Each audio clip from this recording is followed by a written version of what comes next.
Happy Wednesday, men. It's been a few weeks since you've seen me, and I was limited last week as I was over in England, but I'm back.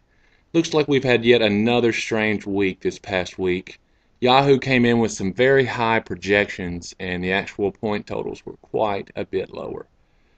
So let's take a look at each matchup and what I think, as I'm assuming you're dying to know. Let's get this over with. Patch the Pirate dominates, pummels the favorite. You know, when all the teams in the league score less than 101 points, and Patch scores 20 more than he has all year, totaling 118, you know something's up. What was it? Not sure. I blame injuries. DeMarco Murray, first quarter, injured. Cecil Shorts, first quarter, injured. Green Bay's wide receivers, all of them except Jordy Nelson, injured. Jordy Nelson on Patch's team. Would I have won? I doubt it, but it would have been a bit more competitive. I was proud of the pickup of the week again with Keenan Allen. I know I'm quite the wizard. And then Vernon Davis goes absolute ape shit. 8 catches for 182 yards, 2 touchdowns, making up for his shitty year. Forced me into getting Toyotaized. It stings, I tell you. The Beast sachets past Marks Cox. With a risky move going into Monday, only up a few points, Beast pulls his defense, removing all hope from Marks Cox and really rattling the rookie. I mean, take a look at this guy. This is a picture of him on vacation. So you can imagine how stressed and rattled he was Monday when he saw this move. That's probably the only entertaining part of this matchup. Both of you in the 60s. Very, very boring. So Mark Cox team started out strong, but if you look at it, minus the Bronco duo, it's complete shit. Seriously, go look at it. I'll wait.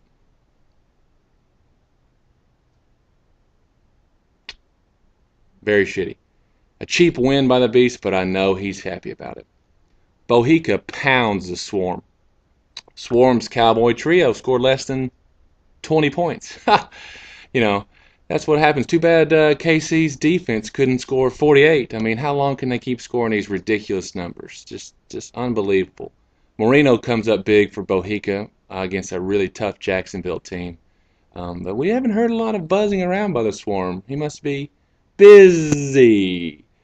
If Griffin was 100%, I believe Bohica would be a real threat. But he's not, so you're not. The Freebirds shit all over Ditka. Ditka's undefeated reign of terror ends. And that's what happens, Ditka, when your opponent scores more than 100 points. You should try having my schedule. Freebirds, I'll have to question your Houston defense pickup. As the only reason why is I've had them all year and just watched them week after week just suffer tremendously. Other than that, you finally get a great game out of Stafford. And so that was always good to see. And I believe I can speak for the rest of the Angry Men when we're all happy with this outcome. The Chili Dogs smother HMD. Deshaun Jackson is having a career year, and I hate it. For those of you who are at the draft, you know why. So nothing really extravagant about this win, but it's a win indeed. Chili Dogs back up to 500 and actually a competitor in this league now. HMD. Your skill players tried to overcome Alex Smith's debacle, but they failed yet again. I was watching Monday night, and I believe Fleener had a drop that might have led to a touchdown. And if Amendola hadn't got injured, maybe you would have had a chance. I know you like that last sentence, as it gives you hope that you could possibly win a game and helps you get through a week after a loss.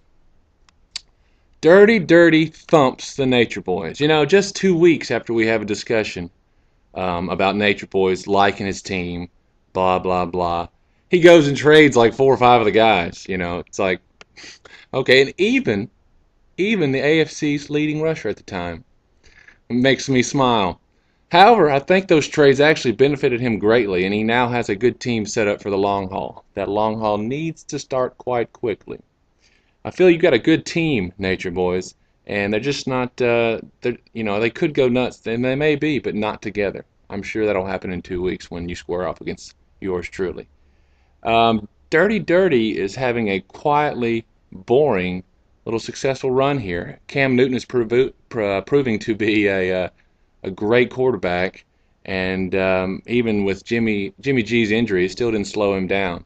So he's quietly climbing the ladder, and yeah, it's boring. That's about it for this week. I'll probably put up some picks here later, but enjoy yourselves, and I'll see most of you Thursday night. As always, love, your favorite commissioner.